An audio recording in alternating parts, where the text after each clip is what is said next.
My family didn't understand until the very end that it is not enough to be a native speaker of Romani and to pretend that you are a linguist. Maybe the reason was my anger. I had this, to feel from very early age, the racism and the discrimination. It's something which you can say, okay, I cannot do it, I give up. Or you can mobilize yourself and you can say, okay, one day I will show you. Welcome to Conversations with Romani Linguists. My name is Anastasiia. I'm an educational influencer and promoter of the Romani language. And my name is Yaron. I'm a linguist and I specialize in the study of the Romani language.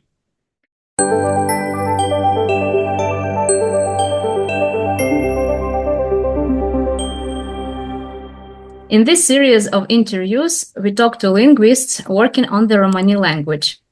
We are eager to know how they became interested in specialized research on the Romani language, what challenges they faced on their professional path, and what fascinating stories and discoveries they had working on the Romani language.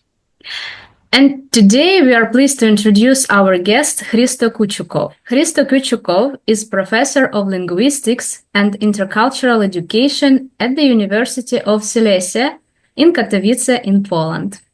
Hristo, you are very welcome to our podcast. Thank you very much. Thank you. Thank you very much for agreeing to join us and share your experience working on the Romani language. And I'm sure that it's going to be exciting discussion because based on what I know, you are literally active working on Romani because I follow you on Facebook and every time I see how you're attending and participating in different conferences, seminars, lectures, and they take place in different countries all over the world. That's why I use this word, active. And as well, you are the author and co-author of an impressive number of publications, especially dedicated to the providing education for Roma children. And definitely we have a lot to talk about today. And I'm not sure that 1 hour of our podcast is enough to consider all of your work, but at least we will try to cover some of the core aspects. And let's start our conversation speaking about your childhood. Could you tell us, please, about your background, perhaps where you grew up, maybe some words about your family, about memories that you have from school, if you have some challenges there that you faced, what were they, please? Yeah, thank you very much for inviting me and giving me the possibility to present myself, my work, and my achievements in the field of linguistics. I was born in a traditional Roma family in Bulgaria, in northeast part of Bulgaria, and I belong to a group which is known like Jambazi or Kalburgi in some of the linguists who were doing research and some of the people who were interested on Roma. They were describing my group as Kalburgi or Elekci. Elek is what's called that to make. I cannot remember the English word, but Kalburgi it's the same. Making sieves. I think it is called sieves. I grew up with 2 Romani dialects. One dialect was the dialect spoken by the Roma children from the settlement where I grew up, and the other Roma dialect was spoken at home. And the first Roma dialect is called Horahano Romano dialecto of the Muslim Roma, and the second dialect was the dialect of my grandparents, the Jambazi dialect. The first dialect is a non-Vlah dialect, and the second is a Vlah dialect. So I remember that by the age of 5, I was already in the kindergarten learning Bulgarian, but at the same time at home, my parents and grandparents were speaking Turkish. So I was growing up speaking Turkish, Romani, Bulgarian, and because during this period, this time, the communist government decided that we should learn Russian. So from the age of 8, I started to study Russian at school. Later, I studied some German, but it was for a short time. I studied Russian longer time. And so this is how I grow up. And when I was in the army in Sofia, I met a lot of Roma boys there, from whom I learned the third Romani dialect, the earlier dialect of Roma spoken in Sofia. So then, yeah, in the school, being a Roma child, no one was taking seriously Roma children. You know, anyway, you are not going to do something to be someone. And of course, there was some kind of open and hidden discrimination and racism, but nevertheless, my love to the languages, I did love Bulgarian and Russian literature and Bulgarian Russian language. And I was a good student at school. And then I finished the gymnasium, which was not very common for Roma children to go to gymnasium. Not usually the Roma children were going to some technical schools, like to become auto mechaniker, the mechaniker for autos, for cars, or to work like some other professions with metals and stuff like that. There was such a secondary school in our town, but I prefer to go to gymnasium because during that time, I wanted to study Bulgarian philology, and before that, I wanted to study biology and chemistry, and to become a worker in a laboratory, chemistry laboratory. But because of this, I had to go to another city, which is 50 kilometers, Varna, city of Varna. My parents were not very happy with this idea that I will go alone by the age of 14, 15 to a big city. So they didn't agree. Then I gave up with the idea to become a laboratorian in a laboratory, chemistry laboratory. And then I was more interested in languages, those two languages, actually, Bulgarian and Russian. And after the army, 2 years in the army, I was accepted so-called pedagogical institute. Nowadays, they are called universities, but in that time, they were pedagogical institutes. I was studying primary school education. I became a primary school teacher. I was teaching Roma and Turkish children Bulgarian language. And then I continued my studies, and I was specializing in Russian language. So at the university, we had intensive lectures in Bulgarian and in Russian. And most of the linguistic stuff I did learn in that pedagogical institute. After that, I went to Sofia University. I did my first master degree in primary school education, but I was not very happy because I didn't learn so many new things. But then I met there Professor Miroslav Yanakiev, who was telling me that the things which I'm trying to do, especially with the Roma and Turkish children learning second language, Bulgarian as a second language. This was my bachelor degree and bachelor work, diploma work. When I was finishing the bachelor degree, I had to write something, some 30, 40 pages.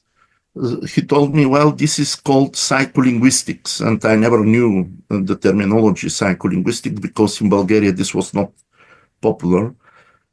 And then he told me to read something by a Russian author, Leontiev, a book.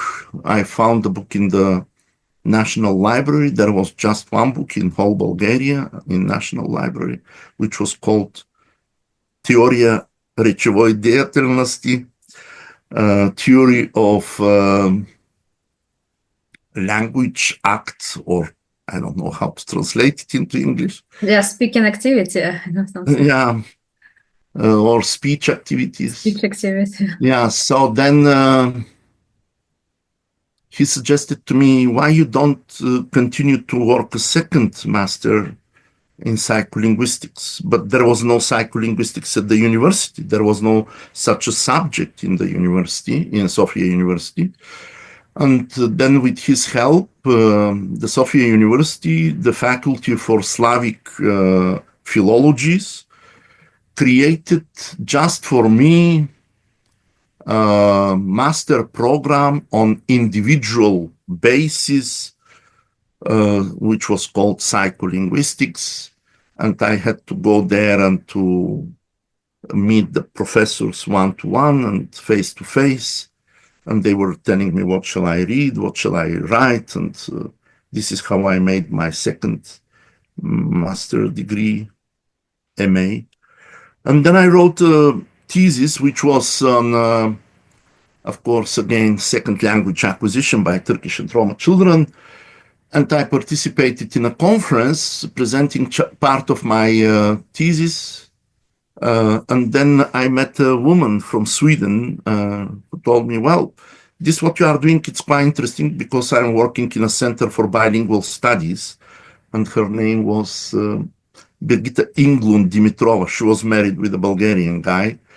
And then she told me, if you want, I can help you to apply for a scholarship to come to Stockholm, to our institute, and to do some kind of studies on bilingualism. And she put me in contact with Professor Kenneth Hiltenstam. And then I applied. And after 6-7 months, I got a positive answer. And after a year, I had to go to Stockholm University, to this Center for Bilingual Studies, and to work with Kenneth for a year. And from there, I mean, actually before that, I was taking part in a conference in Amsterdam University. The conference was something on child and play and language and whatever. And I presented a small paper about Roma children. And I met a professor there whose name was William Feder. He's a Slavic professor in Slavic studies. And then we started communication with him. And he suggested to me that if I want, I can apply to the University of Amsterdam, the Faculty of General Linguistics, where there was a department of Slavic studies, to become a PhD student. And then I said to him, yeah, but my English is not so good. My English was not so developed. Even now I'm having problems sometimes speaking and writing in English. So then he said to me, okay, send your papers and we will see, and send us one part of your diploma thesis, what you wrote. And my idea was to do some kind of contrastive linguistics between Bulgarian, Turkish, and Romani. And in my thesis, I had 28 pages, I remember this very well, written on Bulgarian, Turkish, and Romani phonology. Although that I was not a phonetician, I made something like that. And then after 6-7 months, I received an answer from Professor Feder that I'm also accepted as a PhD student at the University of Amsterdam. And this happened in these 2-3 years, actually, 1992, 1993, 1994. So I finished my studies in at the University of Stockholm, and my work was published my thesis, which I wrote in Stockholm in this journal, International Journal of Psycholinguistics, which was published in, I think it was published in Osaka, in Japan. And my paper was published there. And then, in this year of 1994, I published another monograph, a small book on Romani children's literacy in English, and this was published in Bulgarian at the University of Sofia University Press. So this is how I started. Before to finish my PhD, I already had some publications, and of course I had a publication in the Journal of Gypsy Law Society on the literacy of Roma children.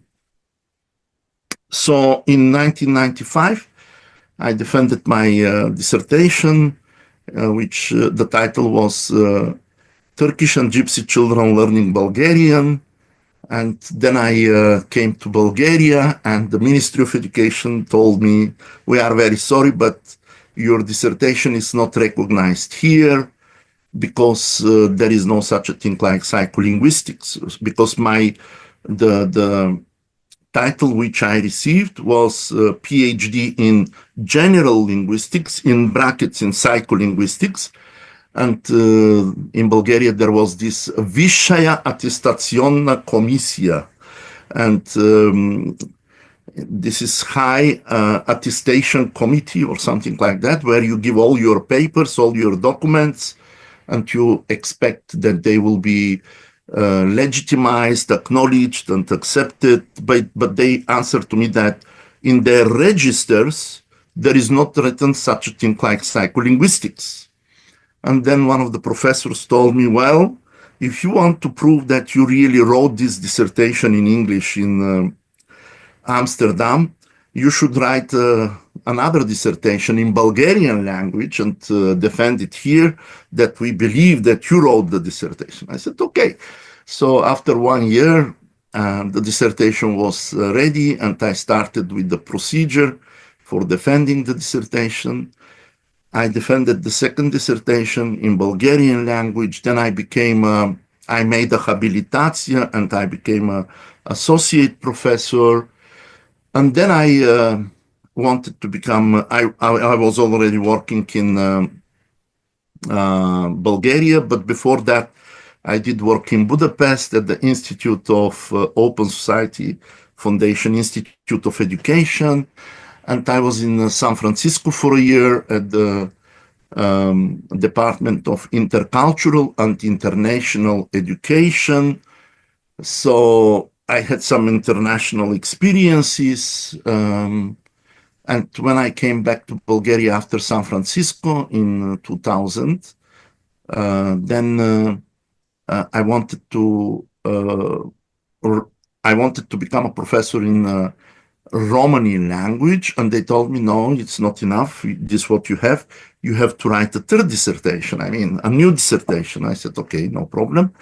So I did a big study with something like 12 children. And in 2002, I defended the dissertation. And then I wanted to become a professor, and the procedure started. And then again, this Vishaya Attestacionna Komisija told me, well, we are sorry, the procedure started and everything was okay. But then they told me that there is no in the register written such a thing like Tsiganski jazyk, Tsiganski, no such thing. There is no, you cannot become a professor of something which doesn't exist in our registers. So the procedure stopped, and in the meantime, there was a scandal with two colleagues, Petya Asenova and Birgit Igla, who blamed me in plagiarism because I wrote a textbook, and in the textbook, I was taking some examples, parts of the dissertation of Kirill Kostov, but this is a textbook, not a monography, and I didn't give after the examples. This example is taken by Kirill Kostov. And of course, I was having a lot of things from the other publications of Rajko Đurić, Jan Hancock, and I gave this used literature, the used sources in the bibliography on the end of the book. But they also wrote a protest letter to the this Vyššia atestaciona komisija, High Attestation Committee.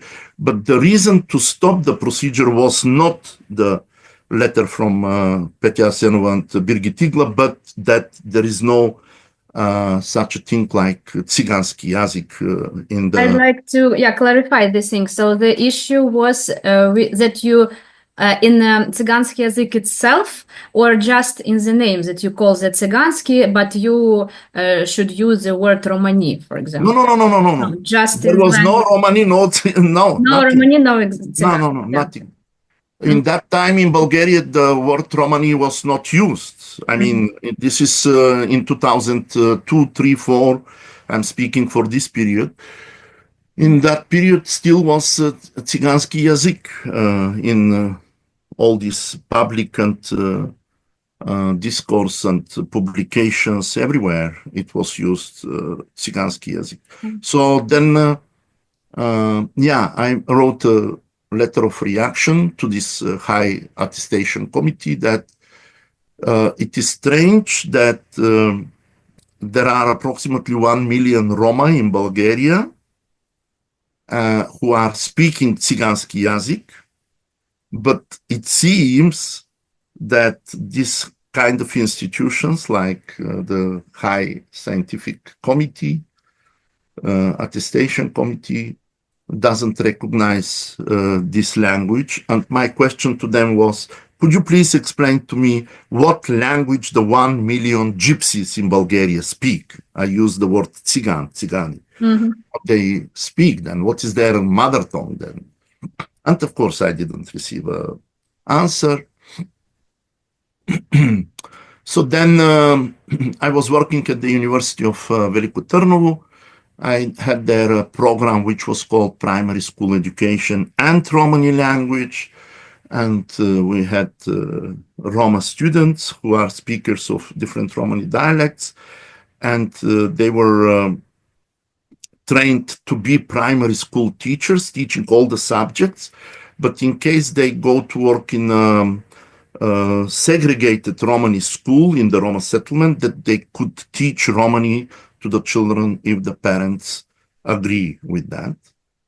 And then the reaction of the colleagues from the University of Veliko Trnovo, colleagues who were members of the neo-Nazi parties, and in that period there were, and even still today, there are teachers, professors at the universities in Bulgaria, members of neo-Nazi parties. They were protesting against the program, the university program, and against me teaching Romani. And there was kind of checking what I teach. And the conclusion was that I teach something which doesn't exist because there is no such a thing like Tsiganski jazyk. And that this what I do is a kind of compilation of whatever, and which is not okay. And some of the Roma activists in Bulgaria at that time were against this, that I'm teaching Romani at the university. Actually, I'd like to ask you about that. What was the reaction about?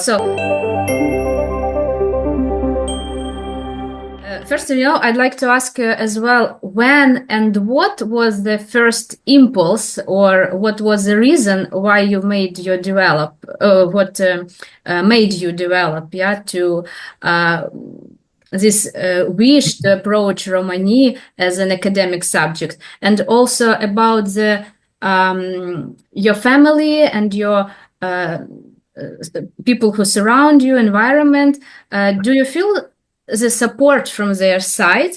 Either they try to persuade you not to do this thing, because you are famous for promoting the Romani language, and could you tell us about that? Well, I don't know what to start with, but nevertheless, I will start with something and we will see how I go.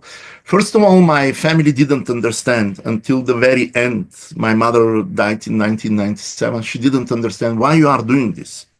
Who needs that? And you are a teacher. You had your work here. Why you don't come to our village close? I was working in a village close to my native town. Why you are doing this? You are getting so many enemies from Bulgarians, from Roma, and I wrote the first Romani language textbooks for primary and secondary school children. And in that time, I was getting more support from Milena Hubschmanova. Actually, I did learn a lot from Milena Hubschmanova, and Milena was for me my guru, and I was in very intense contacts with her, and there was no telephone, no nothing, but we were writing letters. Maybe just explain who she was. Milena Hubschmanova founded the Romani Studies degree program at Charles University in Prague. Yeah. In the late 90s. That time when we met with Milena in 1991 in Rome. There was this big meeting of the International Romani Union. We met Pope Paul II. What is called that? Pavel? John Paul. Johann Pavel. What is how it is? John Paul II. John Paul II. So this was in 1991, and since then I had this intense contacts with Milena, and she was inviting me sometimes to give lectures to her students when I was working in the Bulgaria in Ministry of Education. I was working for Ministry of Education as an expert of Romani language.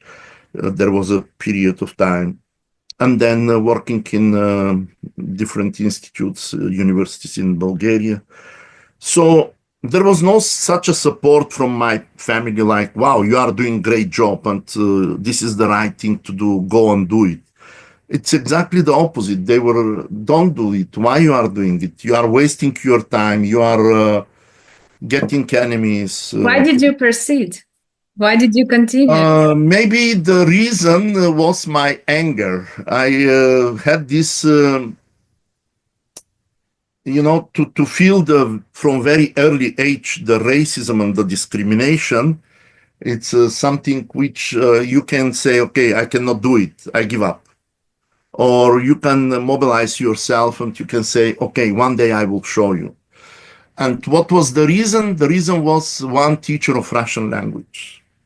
I maybe should say thank you to her, thanks to her, who...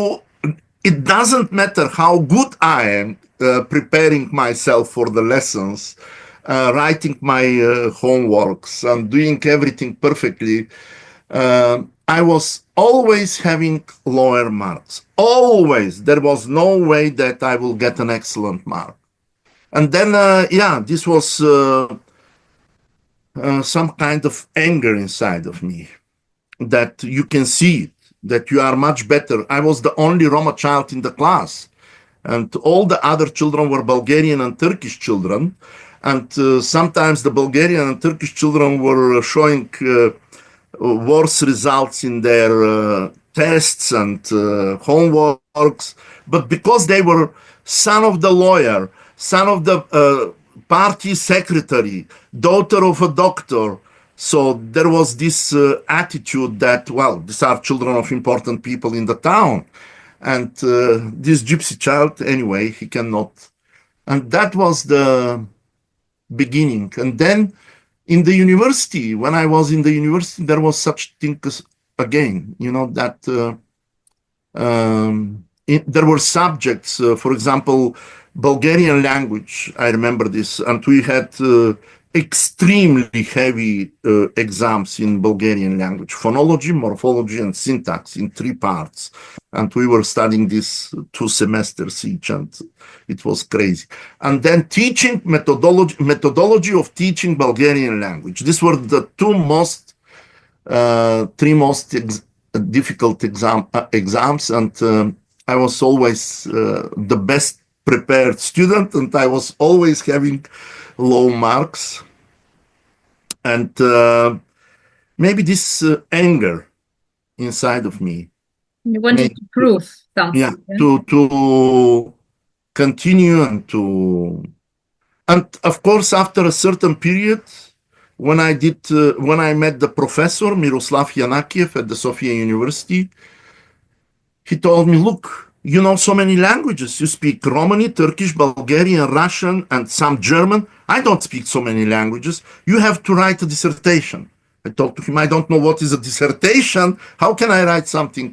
And he told me, you made it already. Look at this. My diploma thesis was something like 220 pages from the Psycholinguistics diploma thesis. And he said, this is already a ready dissertation. But how can I do it? And then I applied to be a PhD student at the Sofia University, and I gave the thesis, because based on something they have to accept you. And then they said, well, there is no such a thing like psycholinguistics at Sofia University. You cannot be a PhD student. So my support was from Professor Miroslav Yanakiev at the beginning, and later it was another professor with whom I met, who defended a PhD in Moscow, exactly in the field of psycholinguistics, Encho Gerganov. But he was not recognized as a psycholinguist in Bulgaria, but professor of Bulgarian language. So it was, again, there was no such title.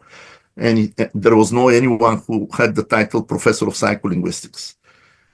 So then,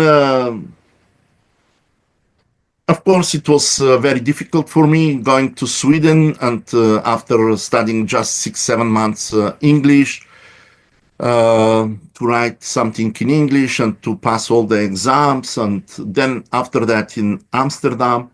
So my supervisor, Professor Peter Muisken, I had actually two supervisors in Amsterdam, Professor William Feder and Professor Peter Muisken.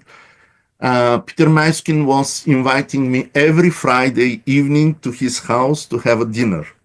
His wife was cooking something, his children were young, small, and then we were checking what I wrote. And usually, because I didn't know how to write in a computer, I didn't have a computer, of course, in 1994, 1995.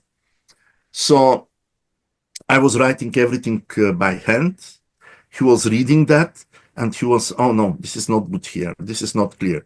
And then Professor Feder was typing this in English. I mean, I was writing in English, but he was correcting my English and typing this. And then we were reading again everything with Professor Muisken. So this was a very long and crazy process, but I liked that process of being involved in such a thing that you do something, you produce something, you show something. And especially with all my experiments which I did with Roma and Turkish children in Bulgaria, there was no one in the world in that time who did write anything on acquisition of Bulgarian as a second language. And this was very much interesting for them. I'm afraid that even today, after 30 years, there is no a person who is dedicated so much to this issue, acquisition of Bulgarian as a second language for minority children in Bulgaria. Although that there are people who write here and there articles about acquisition of one grammatical category or something. So this is it, how it started. Then I had to leave after 2008, when the colleagues from University of Veliko Tarnovo said that there is no such a thing like Tsiganski Jazyk. I had to leave the university. They closed down the program, and I applied for a position in Slovakia, and I got the position of Associate Professor of Romani Language and Culture. I was working 4 years there, and then the crisis started, this world crisis in 2008, 2009, and our salaries were very, very low in Slovakia. It was absolutely impossible to live with that salary.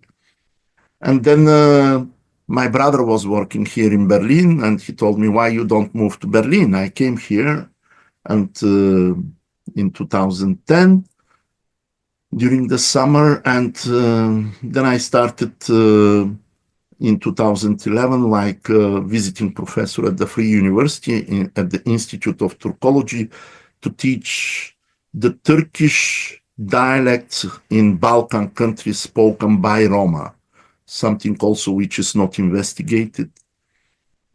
And yeah, then participating in conferences, doing research here and there.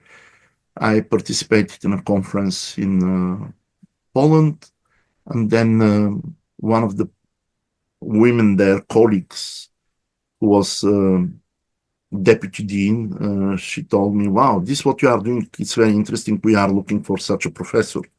And I said, okay, open a competition for a position of professor of intercultural education. And then they started this procedure. I applied and I got the position. But before that, I got the position of the title professor in Slovakia while I was working still in Slovakia. And my diploma was given to me by the president of Slovakia. There is this big ceremony. So every year the numbers and the names of the professors are known, and they get the diploma and the title from the president of the country. So when you have that diploma, it's acknowledged and accepted in Poland and in all European countries. So you don't have to go through the procedure again to apply and to show and to prove yourself. And of course, my publications were also very important, because I had a lot of publications in the field of acquisition of Romani, acquisition of Turkish as a mother tongue, acquisition of Bulgarian. And in the meantime, I met Jill de Villiers some 20 years ago, and we started with Jill to work very intensively on acquisition of Romani and theory of mind. Very interesting stuff, very new things. And yeah, this is it more or less. Thank you for this. It's not just introduction, it's like adventure through your biography, through your professional work. And now it's floor for Yaron. Let's discuss more. Thank you. Sorry, I just needed a minute to unmute. Something got stuck there. I'd like to go back to one of your early publications that was not academic, that was biographical. And it's a booklet that has become very well known and very iconic and has been translated to at least 10 different languages, maybe more. And that's a book that you called My Name is Hussein, or My Name Was Hussein. Tell us the story behind the book, not just, the story of the book, maybe in a couple of words, but what led to that book? Because I think, now that we've heard so much from you about the challenges that you struggled with and what shaped your vision to become, surely this book is part of that journey, isn't it? Well, I was working in Budapest at the Institute of Educational Policy at the Open Society Institute, when there was kind of training, and there were some American professors there training us. And I mean, there was a woman who was extremely interesting, Alma Florada, professor of intercultural education at the University of San Francisco. And Alma was telling about different topics during this workshop, how someone can write books for children. And one of the very first topic was the history of my name. And of course, we had some 15, 20 minutes to make some kind of sketch or whatever it's called, a book. And then I wrote this book so quickly, and I presented it. And actually, until the age of 20, my name was Hussein because we are Muslims, and we had these Muslim names, and there was this process of Bulgarization and changing the names of all Muslims, Turks, Roma, and Pomaks in Bulgaria in 1980s. And in 1982, they started first with Roma, Muslim Roma. And of course, before that, there were some other this kind of campaigns of changing the names of Muslims and Pomaks and Turks. And then in 1984, 85, they did that with the Turkish minority group also. So it was 1998 or 1999 when this workshop took part in Budapest. I told the story, and then Professor Alma Florada told me, wow, this is a great story. Why you don't write a children's book? I said, I don't know how to write a book for children. I mean, I never did it. And then she told me, okay, I can help you. And this is how it happened. Then I went to her department in San Francisco. I was studying there intercultural education through children's books, doing this process of interculturalism and intercultural education through books written about children, for children.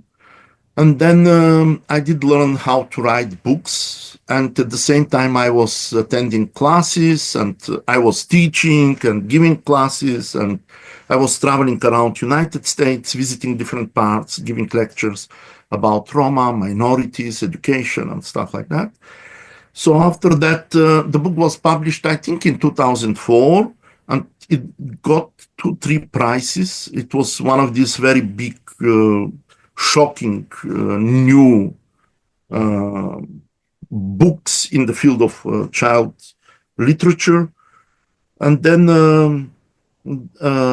after that, for many years, I was receiving letters from here and there, from Canada, from Egypt, because there were children who were reading the book in different countries. And then I decided, okay, why I don't do this bilingually? And I translated the book into German Romani, Bulgarian Romani, Turkish Romani, Arabic Romani, and now I have them in those languages. And I started to distribute the book and to give it as a present to different children, parts of the world, and yeah. And it tells your story as a child, It right? is absolutely true. The only thing what it was not true is this, that I tell the story as a 6-year-old child, and actually I was 20 years when this has happened. Yes, but you remembered things back from when you were 6, so it was yeah. I mean, I was trying to make it the only fiction was that my age was 6, and but everything else, how it happened, what it happened. I was, in 1984, 85, when the process with the Turkish minority in Bulgaria happened, I was a teacher. I had in class children, Muslim children and Turkish children, and I had to change their names by force, because 2 years before my name was changed, and the Communist Party and the secretary of the Communist Party was giving us this order, and so we had to use only the Bulgarian names, and we got the list. Ali is Anton, Mehmet is Marin, whoever, it's Peter, and we had to use the Bulgarian names. And if you didn't use the Bulgarian names, it was extremely dangerous situation that you could go to a jail. Or if you spoke with the children Turkish or Romani, this was absolutely incredibly crazy, very scary time. Now, you were saying that you didn't have any experience writing children's books, so as narration, but you did have experience writing for children. You did several primaries. I remember that yours, I think it was called 1, 2, 3, or counting up to 10 in Romani. That was one of the very first children's textbooks in Romani that I had ever seen. That was, I think, very early, 1990s or something.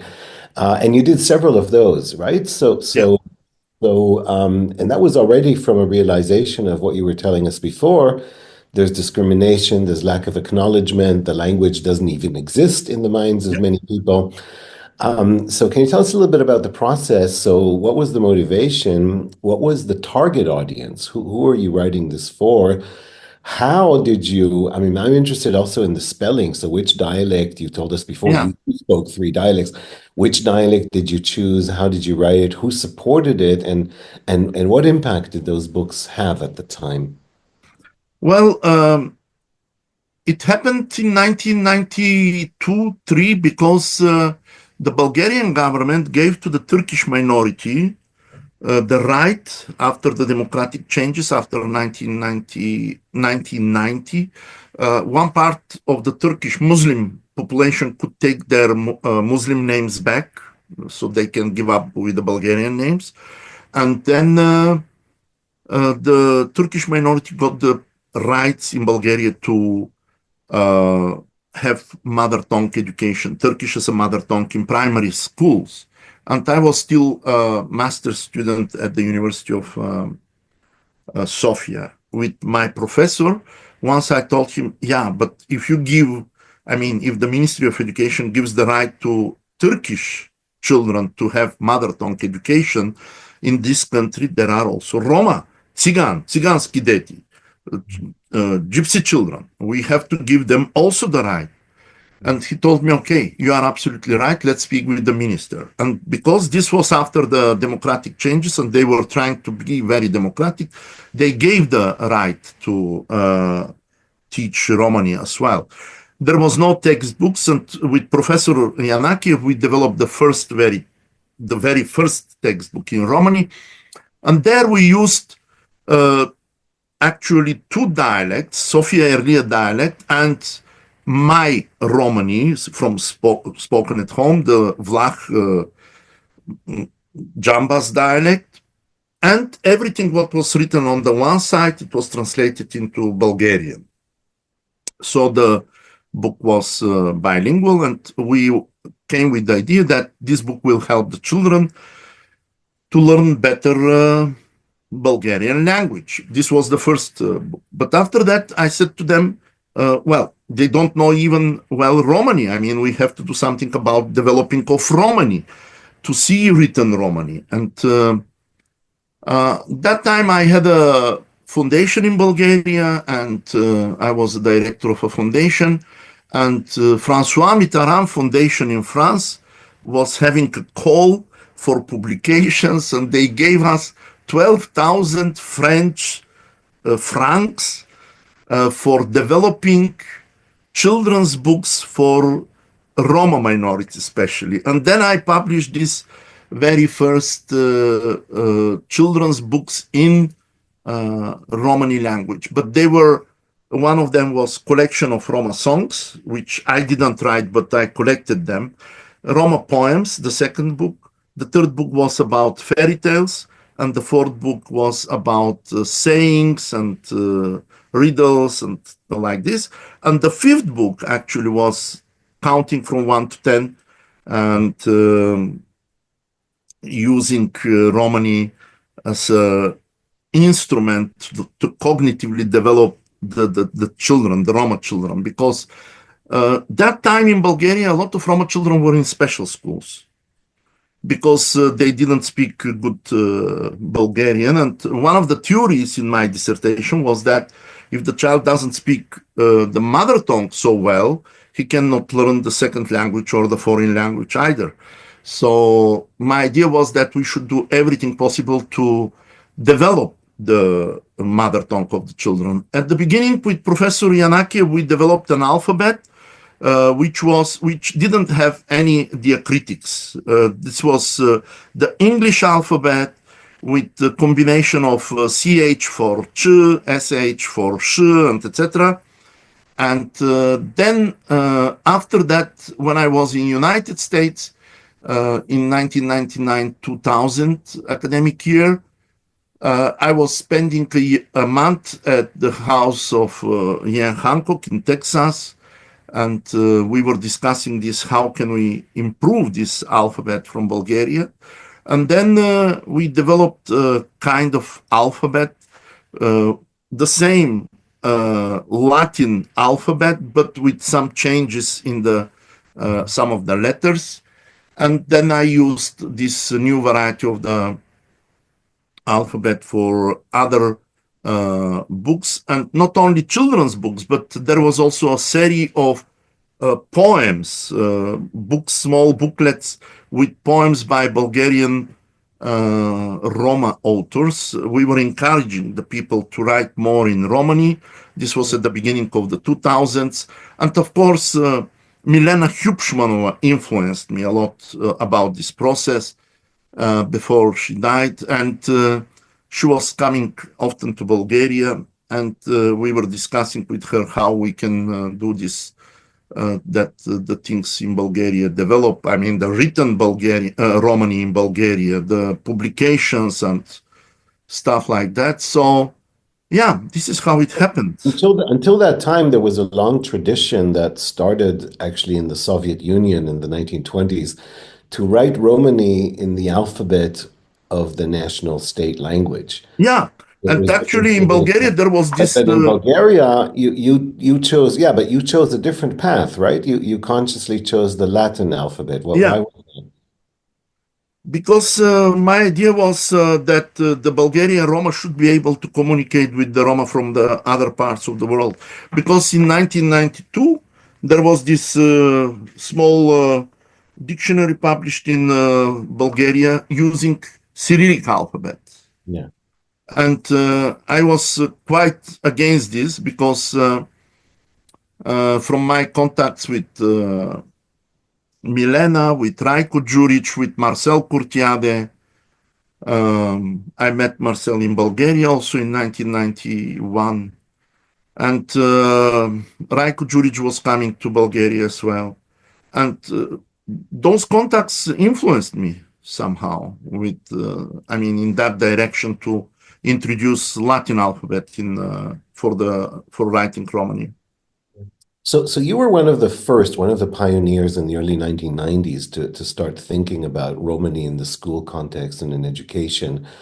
And there were other people then parallel around that time, a little later. And it's more than 30 years now. And still we're in a situation that there's very, very few places where Romani is really acknowledged in the schools. Maybe there isn't anymore that flat denial. You know, there's no such thing as Tsiganski Jezik. You know, people would probably not say that right now. We have European resolutions that recognize Romani. But still, there are very few places where Romani children can go to school and use their language and acquire literacy in their language. Well, what needs to change? You've been looking at this situation now internationally for so many years. What's your vision for Romani language education? What can be done and what should be done and how? Let me just give you an example, just provocatively to see, what do you think about this? Some people say, well, just like there are Hungarian schools in Romania and German schools in, I don't know, Vojvodina, or if there used to be, maybe we should have Romani schools where Romani is the only language for education, but that's very controversial. I mean, what's the right way, in your opinion, to think about this? Well, actually, we have this example in Romania. Gheorghe Sarau developed this, that there should be, and he is very much promoting that idea that Romani language, there should be everything in Romani: mathematics, physics, chemistry, biology, geography.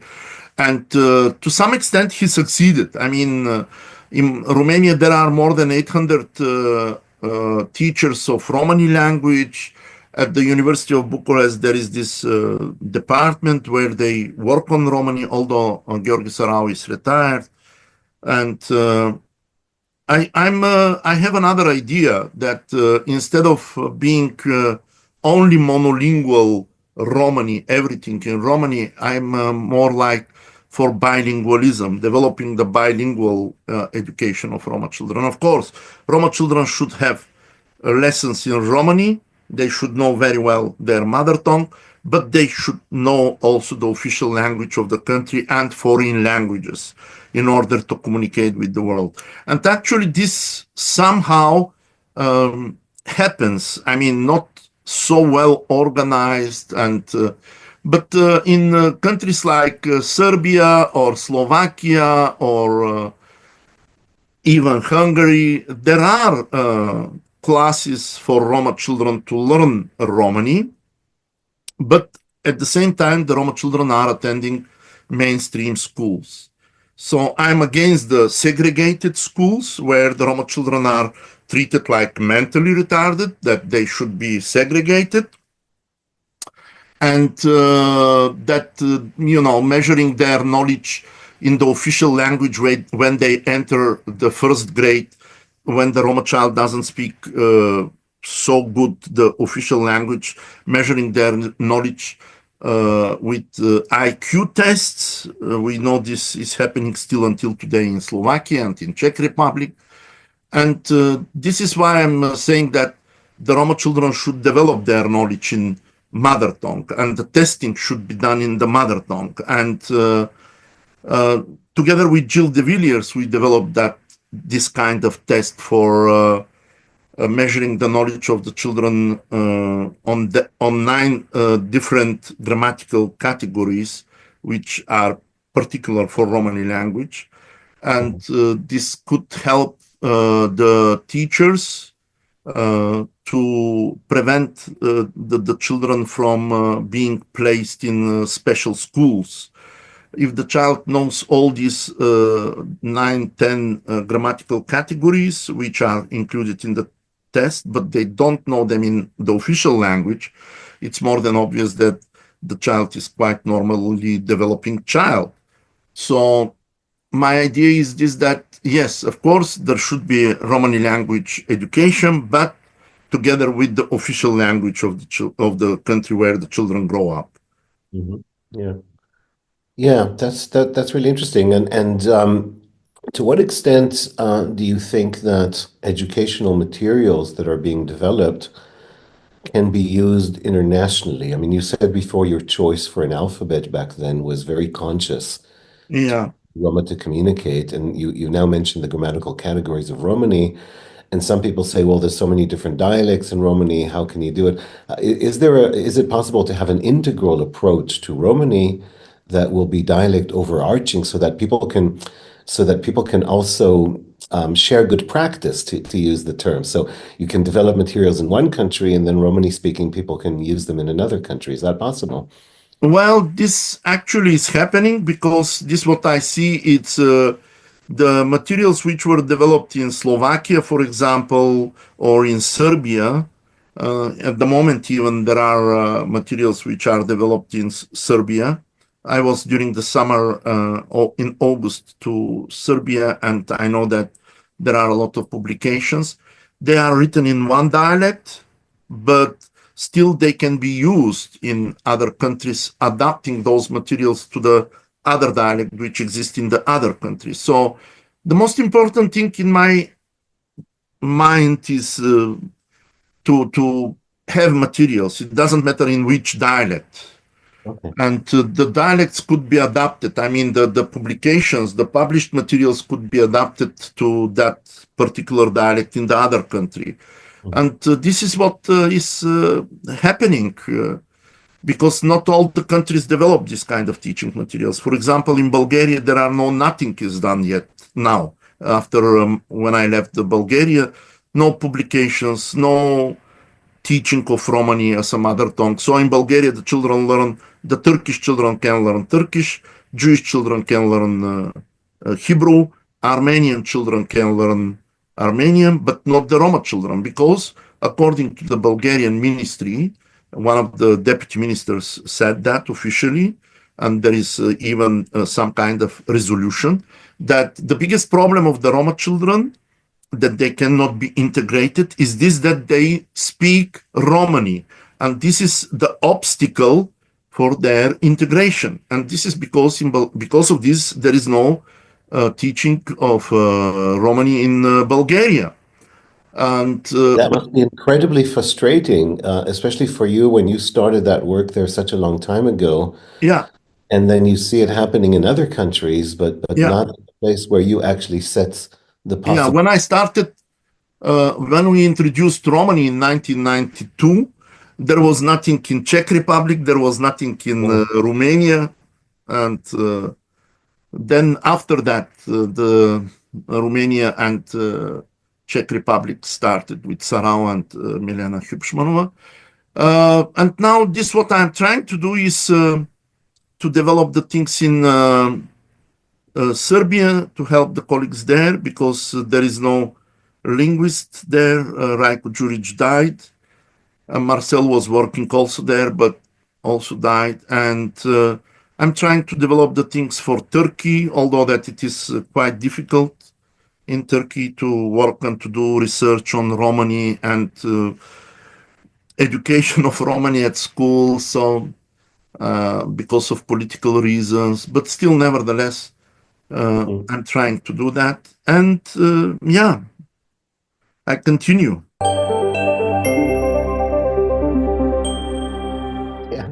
Wonderful. So, on that note, I'd like to just put a final question to you before I hand back to Anastasia to conclude.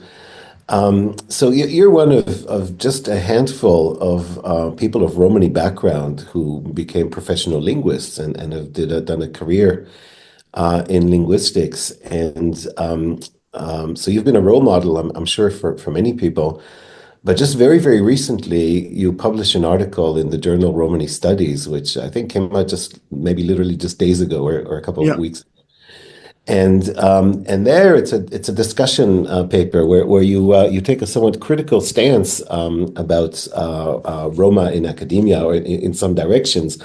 And I just want to read a couple of words from it. So you say we need to open a discussion about the often encountered low-quality scholarly works of Roma who receive their academic titles because of their Roma origin and not because their work deserves it. So that's very, very critical. And you asked the question, you said, do we as Roma really need privileges, such privileges? Are they not creating more harm than good? And I think these are very, very heavy words, and clearly it must have been difficult to write them, and it probably will be difficult and challenging to cope with the reactions. But on that basis, and you've opened the discussion now very, very publicly, and we'll await and see what reactions come. What do you think academic institutions should do to forward and to support the work of Romani scholars, to make academic institutions more inclusive? Because you think there's several things here. There's the issue of equality. You touch on this idea of decoloniality, making academia more inclusive. But there's also the issue of the benefit, especially we as linguists, when we work on Romani, the benefit of introspection. If we have people who are native speakers, they have a different experience with the language than anybody. We can learn the language. I've learned the languages, when I was very young, before I started to work on it. But still, the experiences that we have as foreign language learners are different to those who've had it from a very, very early age. So what do you think is the right pathway? How should we go about increasing and enhancing opportunities for Romani scholars? Well, I could answer this question in two directions. There are Romani scholars who are working on Roma issues like Roma history, Roma culture, Roma education, and stuff like that. And I guess your question is not about those kind of Roma scholars. My question is about your discussion paper and what you think is the vision from your. All right, I will tell you. I mean, for me, forget about this that I'm Roma. Okay. Think about this that I'm a scholar. For me, a dissertation with 17 subjects who were interviewed, pretending to be highly scientific dissertation is not accepted. This is not in the field of Romani language. It is in the field of Roma education. Or a dissertation which was written about the history of the religious values of Roma, and it was done with 30 interviews with 30 people and pretending to be highly scientific. It's not accepted. But how about an article that says that the word churi is a word of Indian origin, meaning knife, and therefore it proves that the ancestors of the Roma were warriors? You know, we have people saying all sorts of things about things, and we have to certainly judge we have to be every work careful on its merits, right? What is the evidence? So we go one by one, case by case, and it doesn't matter what the background is of the authors, right? Well, we have to be careful with this kind of generalizations. Sure. But speaking about Romani language, I think that it is not enough to be a native speaker of Romani and to pretend that you are a linguist. There are millions of Germans, native speakers of German language, millions of Bulgarians who are native speakers of Bulgarian language, but they don't pretend to be linguists just because they are native speakers. So this what I see as a problem is that everyone who speaks the language, Romani in this case, thinks that this is enough to call myself linguist and to be acknowledged as a linguist. It doesn't matter how good he is equipped with the linguistic methodology, doing research in linguistics, and etc. and etc.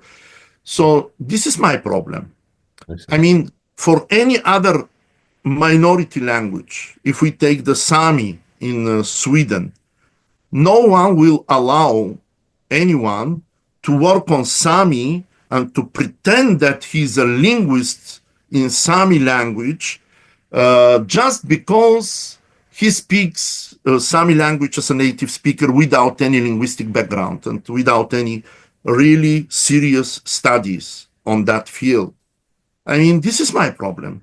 Otherwise, everyone is free on amateurish level. Recently, I was contacted by a Roma guy from Bulgaria who somehow connected with someone from India, and he takes one word from any Indian language and he finds another Romani word which sounds similarly, and he develops this philosophy and does some kind of analysis, and and I said to him, and he showed me, and he's developing a kind of dictionary.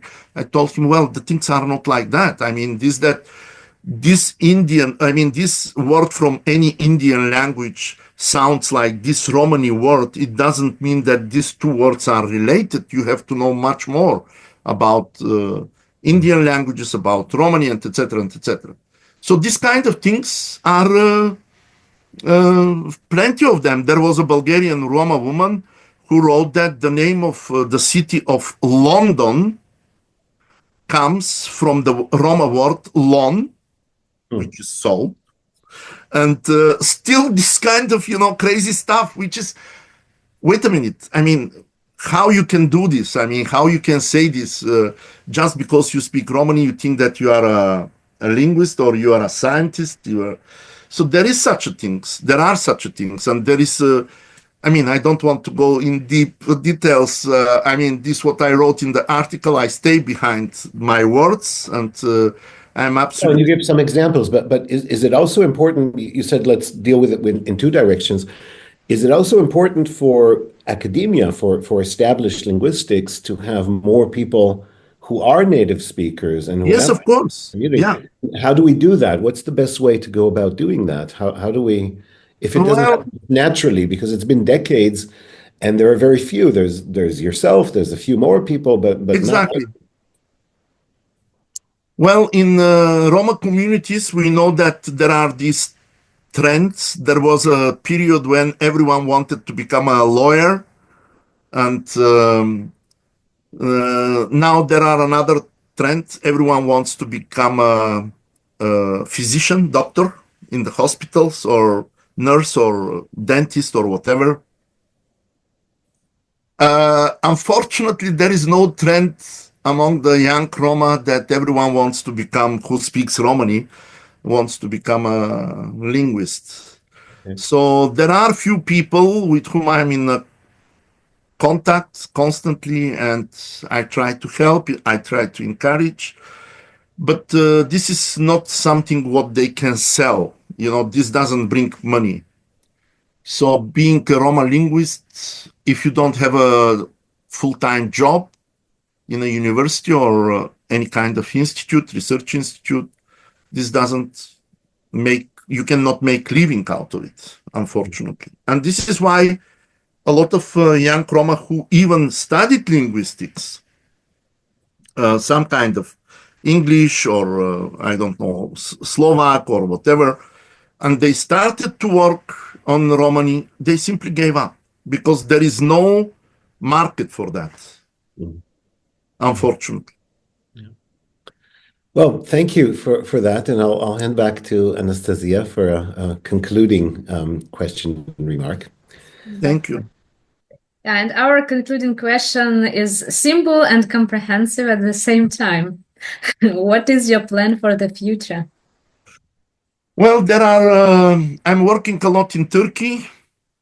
I would like to go to Iran to meet the Zargar Roma, because in Turkey now, I start to discover some dialects which are not described in Romani, Roma dialects, You And I have a project on Zalgari Romani based in Vienna now. There's a quite extensive documentation ongoing. Okay, I didn't know that. But we can talk about it some other time in more detail, yeah. Okay, and I have another project which I started 2 years ago, but because I'm too lazy, I didn't finish the book. It's acquisition of Romani from 0 to 6 years old, with all my studies and throughout the years, last 35 years. And I have another book which is about the education of Turkish in bilingual conditions, Turkish children in Bulgaria and Turkish children in Germany. I did a lot of work on that as well. So these are the things, few more small things, but the main things are those: acquisition of Romani, Turkish, Romani in Turkey, and Romani in Iran. Thank you, Hristo, very much for the interview and for sharing your experience. And we are sure that it's really available, and especially for the young Roma generation who perhaps already are eager to dedicate their life to the Romani language, working on this field. Perhaps someone will watch this interview, and this interview could encourage them to start this path. Thank you very much for being with us and for watching the interview. We are looking forward for your comments. Subscribe to the channel, and see you next time in our new episode. Bye for now. Thank you very much. Bye-bye.